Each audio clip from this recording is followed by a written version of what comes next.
Il-fatt li l-aġir ta' Jason Azzopardi wassal biex ikkonferma li fl-unika darba fl-aħħar 4 snin li ddikjara xi forma ta' dħul kien għamel dikjarazzjoni falsa għandu jwassal lill-Kummissarju għall-ħarsien tal-istandards fil-ħajja pubblika George Hisler biex jifrex l-investigazzjoni ġan talab jagħmel f'dan ir-rigward.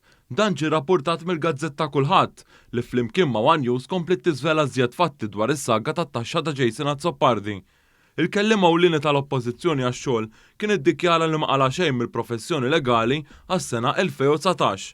Din il-formula tat-taxxa li kien daħħal fl-4 ta' Novembru li għadda għanqlet dubji kbar għaliex id-deputat nazzjonalista u magħruf minn bosta li huwa avukat bi klijentila tajba. Il-kulħadd irrappurtat li l-istorja li qabdet lil Azzopardi fil-ksur tal-liġi għajmet ta' mistoqsijiet, inkluż fil-Partit Nazzjonalista stess.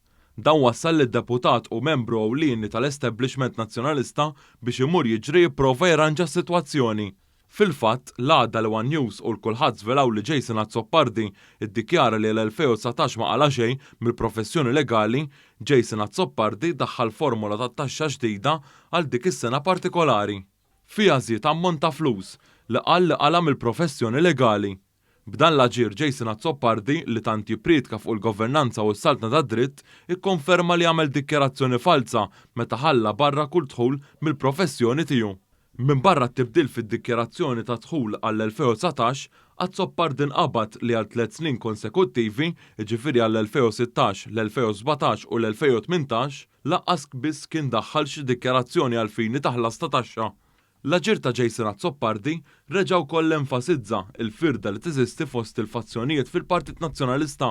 Waqt li l-kap preżenti Bernard Gregg iddefenda lil Azzopardi u qal li dan hu każ magħluq, min-naħa l-oħra l-eks kap Adrian Delija iddikjara li Azzopardi għandu obbligu li jwieġeb.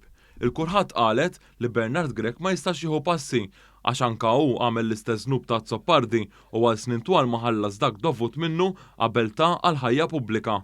Fil-fatt, Gregg kien spiċċa saħansitra f'nofs investigazzjoni wara li naqas li jissottometti b'mod xieraq ir-returns tat-taxxa tiegħu u allura jiddikjara dak dovut minnu għal 12 sena sħaħ bejn l-2005 u l-2016. Fit-tmiem dik l-investigazzjoni, Gregg kien intalab iħallas ma' 17,000 euro li kienu separati minn 30,000 euro oħra f'taxxa li kien mar iħallas wara li kien diġà ħabbar il-kandidatura tiegħu għal kap tal-Partit Nazzjonalista. Komplessivament kien spiċċa ikollu jħallas lill-Istat ma' 62,000 euro f'taxxa u vat dovuti. Intant fil-bidu l-inqabad li ma kienx iddikjara x'jaqla, id-Deputat Nazzjonalista ittanta jqarraq ma' midja oħra fejn ġab l-iskuża li għamel dan minħabba l-proċess ta' separazzjoni li kien għaddej fiż-żwieġ tiegħu. Iżda mit-tarif li kiseb One News ħareġ kif id-Deputat Nazzjonalista kien jiġi jaqa' jqum mill-obbligi legali tiegħu. Għaldaqstant l-aġir ta' Jason Azzopardi mhux biss jikser il-liġi, iżda anke l-etika li hija mistennija minn rappreżentant tal-poplu. Dan wassal biex il-Kummissarju għall-ħarsien tal-istandards fil-ħajja pubblika George Hisler intalab jinvestiga tal-li naqas ta' dikjarazzjonijiet min-naħa tad-Deputat Nazzjonalista.